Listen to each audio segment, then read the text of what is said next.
Hello everyone, I welcome you all to study Niti. तो आज का ये जो सेशन रहेगा ये बहुत ही एक अच्छा सेशन रहने वाला है बिकॉज आज के सेशन में हम लोग कुछ यूनिक सा कुछ नया सा सीखने वाले हैं। अब यूनिक सा क्या रहेगा, आज हम लोग एवरेजेस की ट्रिक्स सीखेंगे यहाँ पे एंड यूनिक ट्रिक सीखेंगे। एवरेज वही चैप्टर जो आपके क्वांट के सेक्शन में आता है in any of the examinations. And क्योंकि हम लोग सब लोग बेसिक कॉन्सेप्ट तो सीखते ही सीखते हैं, बट बेसिक के साथ साथ हमें क्या चाहिए होता है, हमें कुछ ट्रिक्स भी चाहिए होती हैं जिससे हम लोग अपने क्वेश्चन को फटाफट से बना पाएँ। एंड आपको भी पता है कि एग्जामिनेशन में what matters, speed and accuracy. तो स्पीड आपकी कैसे बढ़ती है, ऐसे ही बढ़ती है। And I am definitely sure ये जो ट्रिक्स अगर आपने सीख ली, क्वेश्चन को देखते ही आपसे जो है आंसर विद इन सेकेंड्स आ जाएगा। आपके माइंड में कैलकुलेशन चलने लगेगी, विद इन 2-3 सेकेंड्स आप क्वेश्चन को सॉल्व कर लोगे। So I hope you all will enjoy the session today and without any further delay हम लोग शुरू करते हैं। यहाँ पे आपके पास एग्जामिनर कह रहा है, एक बहुत ज़्यादा फेवरेट क्वेश्चन रहता है, वो कुछ ऐसा बोलता है कि 5 स्टूडेंट्स हैं क्लास में, 5 बच्चे हैं क्लास में जिनकी एज का एवरेज, जिनकी एज का क्या होता है एवरेज कितना है, 10 है ना। कोई एक वेरिएंट हमें देता है जिनकी एज का एवरेज क्या है, 10 है। अब आगे बोलता है एक नया बच्चा क्लास में और आ जाता है, जिस वजह से ये जो एवरेज है ये 1 से इंक्रीज हो जाती है। राइट? क्या पूछेगा वो कि what is the age of the new student. क्या पूछेगा, what is the age of new student. जो नया बच्चा आया है उसकी एज कितनी है, ये हमसे क्वेश्चन में पूछा जाता है। इस टाइप के क्वेश्चन हमारे पास एग्जामिनेशन में बहुत ज़्यादा देखने को मिलते हैं। राइट? आप लोग बेसिक से सब करते हो। अब देखो करना कैसे है। सबसे पहले आपके पास कितने बच्चे हैं, 5 बच्चे हैं, उनका एवरेज कितना है, 10 है।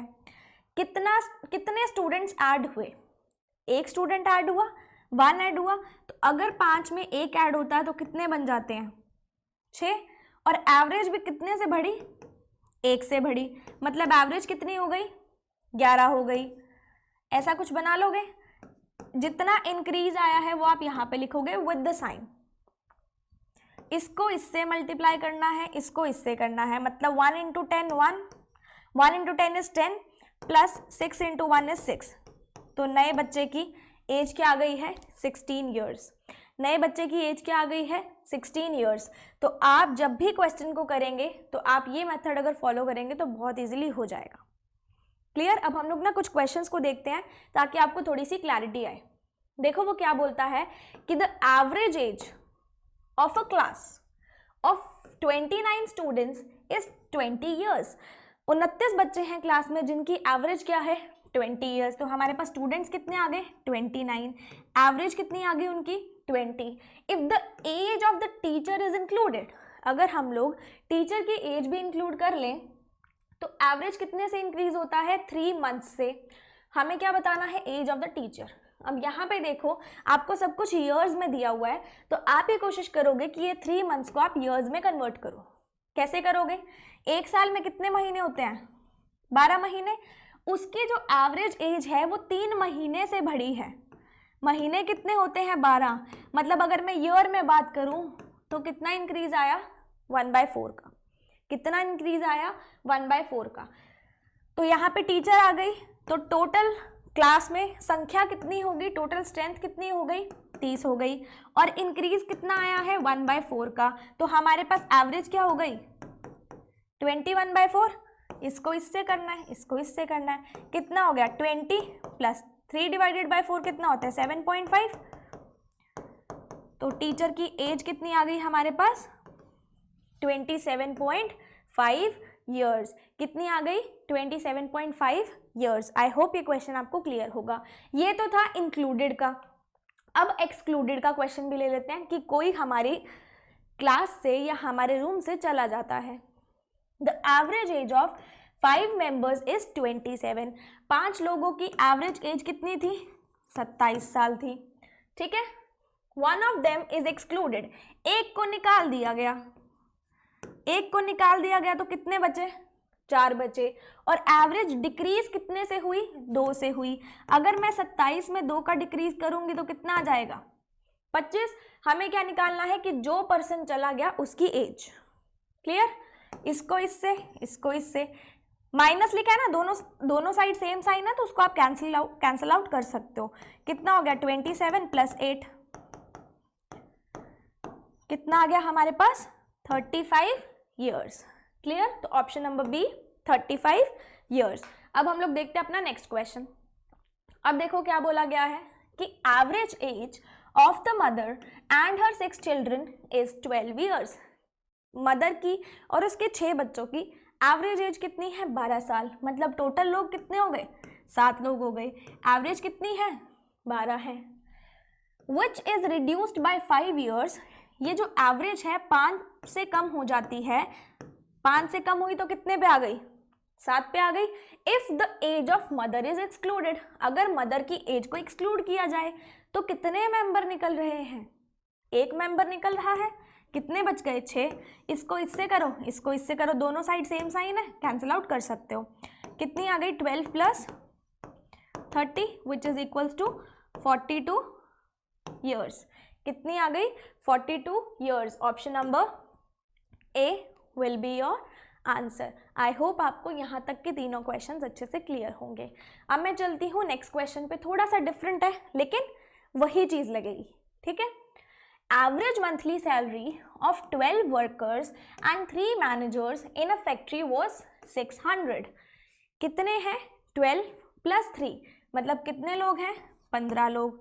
उनकी एवरेज जो सैलरी है वो कितनी है 600 रुपये। Clear? When one of the manager whose salary was 720 was replaced with a new manager, एक मैनेजर को हटाया उसकी जगह दूसरे मैनेजर को बुलाया, तो मेंबर्स हमारे पास कितने हैं मेंबर्स उतने ही है ना। एक चला गया उसकी जगह पे दूसरा आ गया, मतलब मेंबर्स हमारे कितने हैं 15 हैं। Then the average salary of the team went down to 580। अब एवरेज कितनी हो गई 580 हो गई। इधर से कुछ नहीं हुआ नील है, इधर से कितना हो गया -20। ये 0 लिख सकते हैं, इसको इससे करोगे 0, इसको इससे करोगे कितना हो जाएगा -300। मतलब हमारा जो रिडक्शन आया है, कभी भी -300 तो नहीं होती ना सैलरी, हमारा जो रिडक्शन आया है वो कितना आया है 300 रुपये। माइनस का साइन मतलब रिडक्शन, अगर ये +300 होता मतलब इंक्रीज हो जाता। ठीक है। हमें इस न्यू मैनेजर की सैलरी निकालनी है ना। पहले वाले मैनेजर की सैलरी कितनी थी जिसको हमने निकाला 720। हमारे पास रिडक्शन कितने की आई 300 की आई। तो अब जो न्यू मैनेजर आया है उसकी सैलरी हमारे पास कितनी आ गई 420 रुपीज़। कितनी आ गई 420 रुपीज़।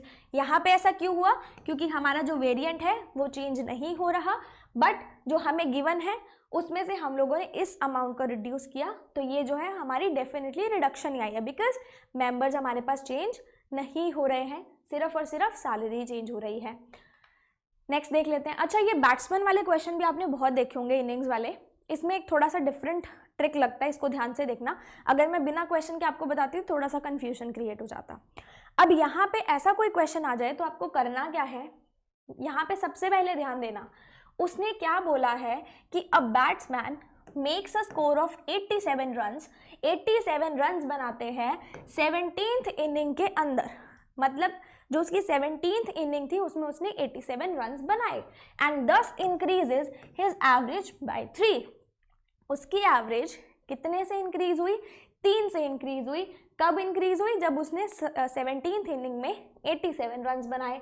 हमें क्या बताना है कि उसकी एवरेज 17th इनिंग के बाद क्या है। अगर आप इसको बेसिक से करोगे तो बहुत ज़्यादा टाइम लगेगा। यहाँ पे देखना करना क्या है, सिर्फ लॉजिक से समझना, सिर्फ लॉजिक।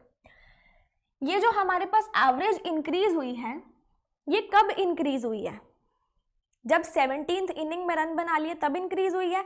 मतलब हमारा जो इंक्रीज आया वो कितनी इनिंग्स पे आया 17 इनिंग्स पे आया। हमारा जो इंक्रीज आया 17 इनिंग्स पे आया। कितने से आया 3 से आया। मतलब टोटल इंक्रीज कितना होगा हमारे पास 51। क्लियर? उसने यही बोला है ना, इसके बाद इंक्रीज हुआ, मतलब 17 के बाद इंक्रीज हुआ, 3 का इंक्रीज आया, तो टोटल इंक्रीज कितनी आया इनिंग्स का, टोटल इतना इंक्रीज आया 51। उसने रन कितने बनाए? उसने रन कितने बनाए? 87। सिंपली जितने रन्स दिए हों उसमें से इंक्रीज को माइनस जब आप करोगे तो आपके पास आएगा, क्या आएगा, कितना आया? 36। ये जो आपके पास आएगा ये आएगा एवरेज ऑफ 16 इनिंग्स। क्या आएगा आपके पास? एवरेज ऑफ 16 इनिंग्स कितना था हमारे पास? 36 था। उसने पूछा कितना है आफ्टर 17th इनिंग, तो इंक्रीज एक्चुअली में हुआ कितने का था? 3 का। मतलब 17th इनिंग के बाद उसका एवरेज जो है कितना हो गया? 39 हो गया। चाहे यहाँ पे कोई भी क्वेश्चन हो, अगर मान लो यहाँ पे आपसे पूछा जाता क्वेश्चन में कि what is the average of first 16 innings, अगर वो ये पूछ लेता कि 16 इनिंग्स का एवरेज कितना था, तो आपका क्वेश्चन यहीं खत्म हो जाता, आपके पास एवरेज आ जाता है यहाँ पे। बट उसने 17th का पूछा, 17 के बाद हमारा एवरेज कितना बन गया? 39। सिंपली आपने करना क्या है, जितने रन उसने बनाए हैं माइनस टोटल इंक्रीज जो हमने यहाँ से निकाला वो किया, तो हमारे पास इससे पहले की इनिंग का इंक्रीज आया। और अगर हमें 17th का निकालना है तो एक्चुअली में तो 3 से इंक्रीज हुई थी ना एवरेज, तो कितना आ गया? 36 + 3 39, तो उसकी एवरेज कितनी बन गई? 39। क्लियर? एक नेक्स्ट क्वेश्चन और देख लेते हैं।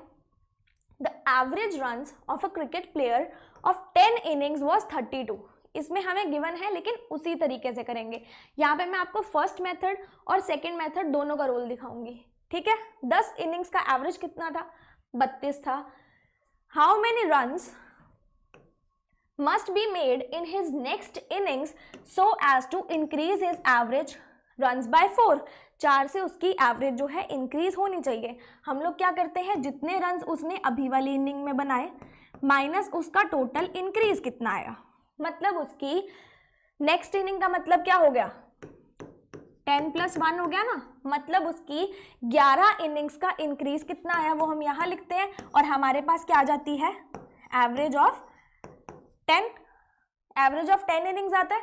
अब यहाँ पे ध्यान से देखना, आपके पास एवरेज ऑफ 10 इनिंग्स गिवन है 32 गिवन है, और उसने क्या बोला है? 11वीं इनिंग के बाद रन्स 4 से बढ़ते हैं। 11वीं इनिंग के बाद रन्स 4 से बढ़ते हैं, तो 11वीं इनिंग के बाद कितने से बढ़े? 4 से। टोटल रन्स का इंक्रीज कितना आया? 44। तो किसी भी डिजिट में से 44 माइनस करोगे आपको 32 चाहिए, तो किस में से माइनस करोगे? 76 में से 44 माइनस करोगे तभी 32 आएगा ना।